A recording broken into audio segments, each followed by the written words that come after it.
Hello, everybody, and welcome to our second day of our virtual careers fair, run by Youth Pledge for Employers. We are a project that's running across Norfolk and Suffolk, working with local employers to engage them with activities to support young people in the region.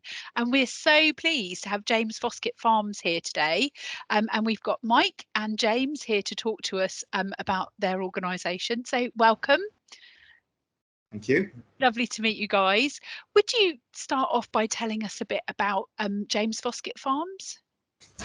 Hi, morning everybody. Yes, the farm here at Low Farm, Brumswell.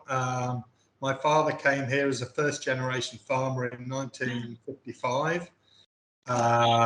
So it's not one of the estates that's been in the same hands for years and years.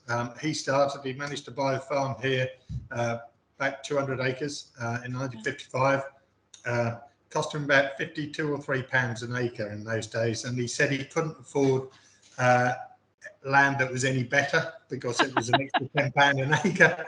But anyway, so he started the farm, and it's a lot of it is grade 4 land, which means quite poor, and it wasn't very good until we invested in irrigation in the early 60s. And then, of course, things have changed, and now we can grow most crops with the addition of water. So when I came, I went off and studied agriculture at Riddle Agricultural College.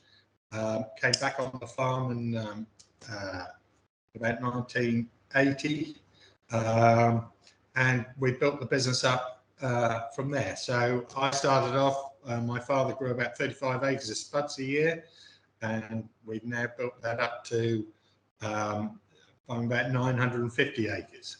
Oh my gosh, that's incredible. So we've started with not very much, but we've invested in the business all the way through to the stage where we're now, instead of farming 200 or 250 acres, which I started with, then we're farming at about 3,500 acres. It's not our land, we don't own it all. Very often we go out and hire the land off other landowners who don't do the same sort of thing as us. We've invested in buildings so we can store the produce we grow, and we specialised in vegetables really. So we have quite a large organic vegetable business now, covering about 500 acres, and then we're growing onions and potatoes and various other conventional crops. So wow. We're quite diverse, and we've gone from having 1 or 2 employees to I think we've got 28 or 29 people on the books at the moment. That is huge growth, isn't it, over time, to go from, sort of just what seems like almost like a few acres compared to sort of 3,500 acres. That's so. Do you think that comes down to sort of continually reinvesting in the business? Well, it's part of it, but we've had to get to a certain scale to get the customers on board. So, Tesco's, for instance, don't want to deal with little tiny growers. Right. And of course, you lose all your efficiency when you're, if you grow 100 acres of something, it's a lot better than 10 acres. So that's where we come from. That's why we've expanded, and we've been pulled along by the customers, if you like. So there we go. Yeah. That's where we are. That's really interesting. That's fascinating to hear about sort of the growth of the business and how you sort of come into it. What about you, Mike? So good morning. My name's Mike Chaplin. So my role at James Foskett Farms is I'm the farm manager. So I am sort of overall in charge of everything. But as James has said, we've got a big team of 28 full-time employees here, and we also have up to a maximum of 100 seasonal employees.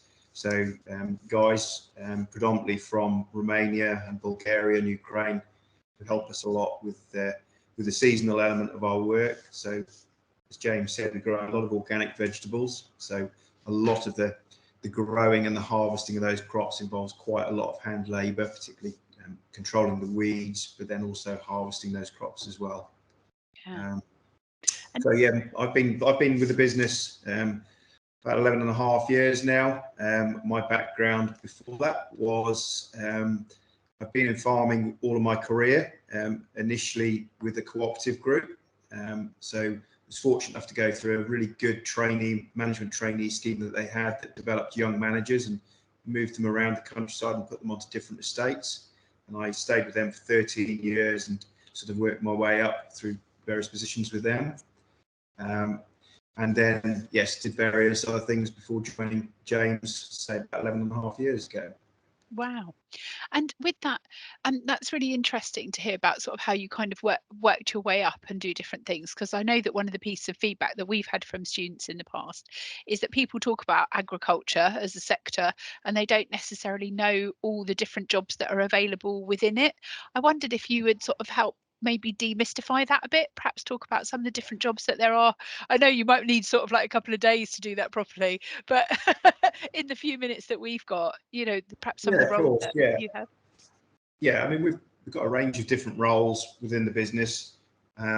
So, yeah, we have tractor drivers. So quite a big proportion of the team, you would say, are tractor drivers. All that covers a lot of skills, really. So most of these guys are operating really, really sophisticated, expensive bits of equipment that are very, very technologically based. So most of these guys are far more tech savvy than I am, but everything is really running on computers, as you can imagine, and satellite guidance. So there's a very strong technical element to modern tractor drivers, and it's a nice combination of being able to utilize technology, but also combine that with some old-fashioned skills and knowledge of soil and knowledge of mechanical procedures. But so they're very skilled, rounded individuals that are undertaking that work.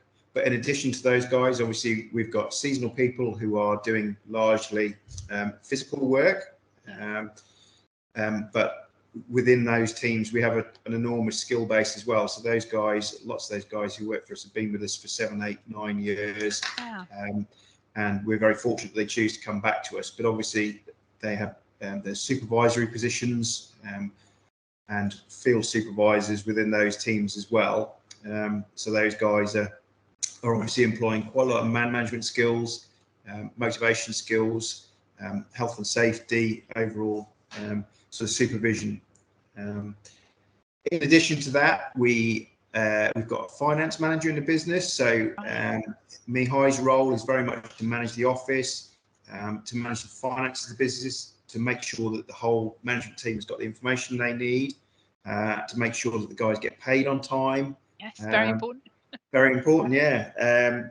We have an office administration role as well. So we have a lot of processing of data. As you can imagine, there's large numbers of transactions, lots of customers, lots and lots of dispatches and sales from the business, and lots of goods coming into the business. So there's a large amount of data processing within the business. So there's quite a big admin role within the business.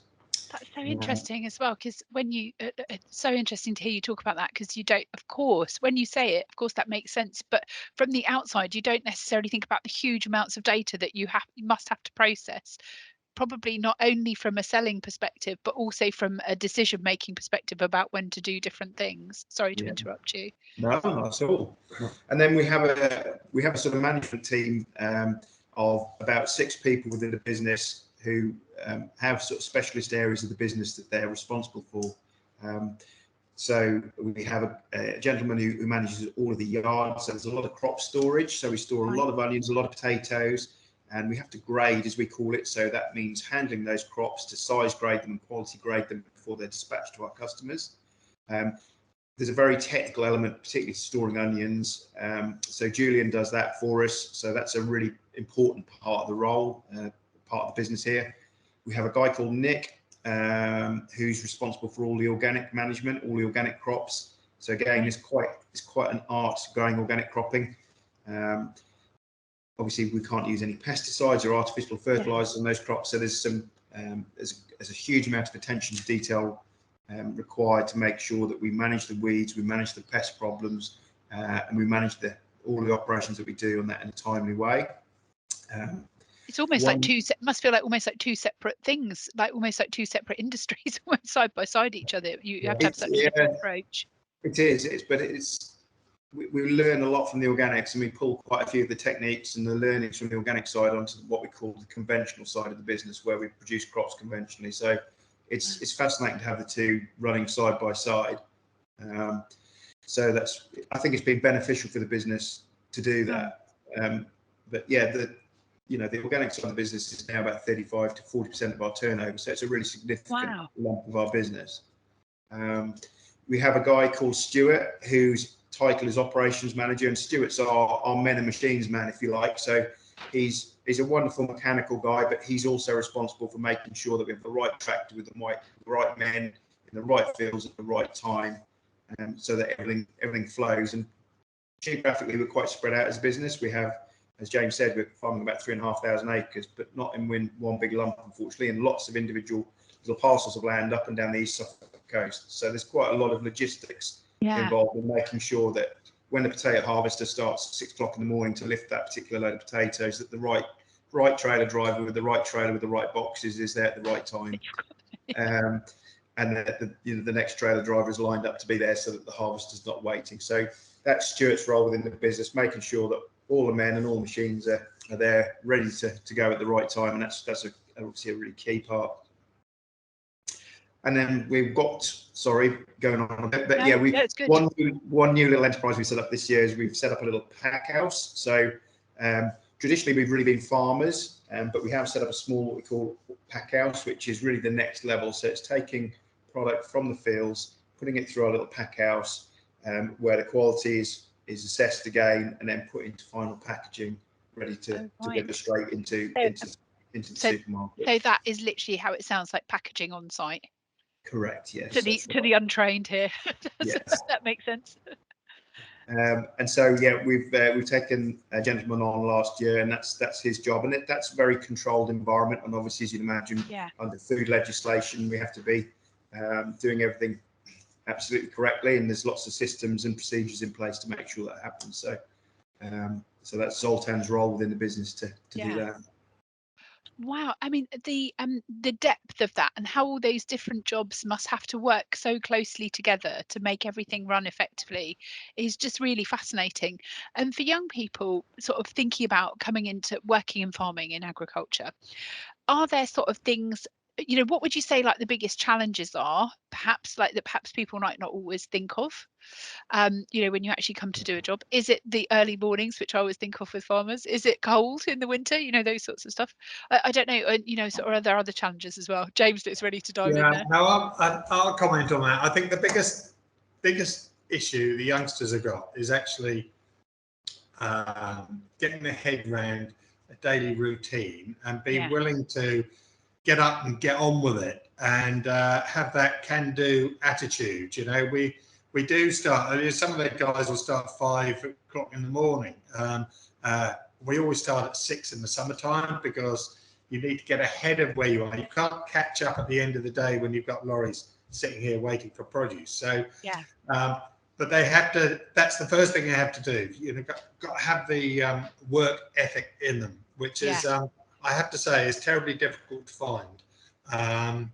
But so good work ethic, and also it sounds like you're kind of saying being proactive as well. Sort of like when you get there, getting on with stuff. Yes, you've actually got to get on when you arrive, and you're part of a team. That's quite important, and nearly all the guys on the farm are part of a team. So, which is quite a nice thing to have, because you suddenly. You rely on each other, and it pulls you along, because if you're not here one day because you don't feel too good, then you're going to let the team down. So gives you a different attitude. But there's some great jobs. One of the jobs Mike didn't talk about, we've got workshop here with a full-time mechanic in it. So there's a little bit of mechanical engineering and things. Land-based engineering, could be, and we've got 4 or 5 forklift drivers as well, who, nearly everybody on the farm has to have a forklift ticket, because at some stage they will get on a forklift. But some of those jobs are not, hugely intelligent jobs. It gives people a start in life. And that sort of jumping off point for coming in and doing other things. Yes, and that's really interesting. absolutely. that you say Yeah, about sort of right. the forklift, because I was going to say to you, are there any sort of, are there any hard skills like forklift driving? Are there any sort of hard skills that you particularly like people to have? So obviously that's a very helpful skill to have if you've got forklift driving. Are there any other things, driving licenses? I don't know, sort of other things that are really useful to you? Yes, you've got to, unfortunately, you've got to have a driving license, otherwise you can't drive tractor. And you have to have whether you have it before you start on the farm or not, you will have to have the training to drive a forklift and various other things we put the people through training to. So that we comply with all the audits we have to do and with health and safety and everything, because that's our biggest fear. If you can't suddenly as a youngster get on a 200 horsepower tractor with 20 tons behind you and go up the A12 at 50 kilometers an hour. So you have to work your way up to that, and it worries us to death with some of the youngsters that they need to go through that basic training and experience to get to that level. And that's really interesting. So like you're sort of saying about young people, what points do they kind of come in at? What are your typical sort of entry points potentially for people joining? Obviously, Mike's come in at a certain level because he's got that level of experience. But for other people, like young people looking to start, what sort of levels do they tend to come in at? Because it seems to me that even the tractor drivers, that they have got quite a breadth of skills that they might need to have before they can really get going. So what sort of level do young people often come in at? Most young people tend to come in at sort of 18 or just over 18 when they join us. I mean, we wouldn't expect people to have any particular experience or skills, if they came in to join the tractor driving team. And a lot of it is about, good regular training programs, but also just developing experience as you go along. But the main thing, as James said, is about having a driving license there to start, and a willingness to want to learn. I think that's probably the most important thing, and an interest in what you're doing and a willingness to learn, probably the two most critical characteristics, I would say. Yeah, and those kind of things, because I was going to ask you about sort of those soft skills that people need, but that kind of openness to learning and the kind of it seems to me like that sort of the teamwork, James, that you've said about, and the work ethic and that sort of being proactive, I think they're all kind of really really useful to understand. Do you think when you look at like the people that which probably over time has changed, like who've sort of survived in your industry, can you think of kind of like, I don't know, 3 characteristics that people share that make them successful in agriculture? It's a bit of a broad question. It's a question, isn't it? First thing on a Thursday. It can be agriculture can be a very lonely job. You look at some of the farmers in the country who might be hill farmers with livestock, which could be a great career, but it can be quite lonely. You might not see anybody else apart from your family or wife from a day-to-day point of view. At least in what we do, there's always somebody quite close or not far away, or you're part of a team. But it can be if you sit in the tractor for 12 hours on the trot, on your own. You might have a radio. Well, you'll have a radio, but you'll have a two-way radio, so you're probably in the same field working with another gang of guys anyway. But you have to have there is a lot of hours involved when the weather's right and we need to get on. So, a lot of our guys are doing 60 hours a week. But of course, they get paid for 60 hours a week.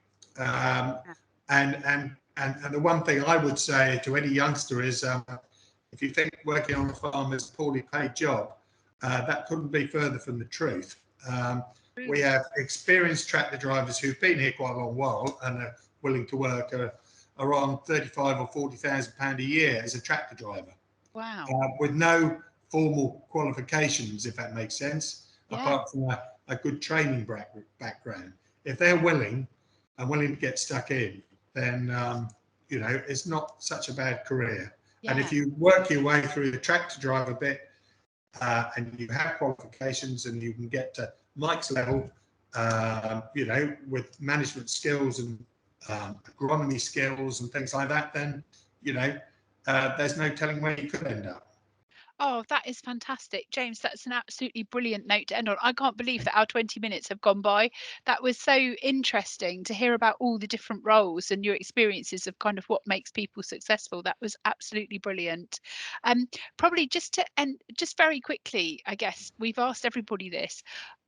If you could just go back and speak to your younger self about your career, what advice would you give yourself? Should we start with you, Mike? James, oh, look, James looks ready to go.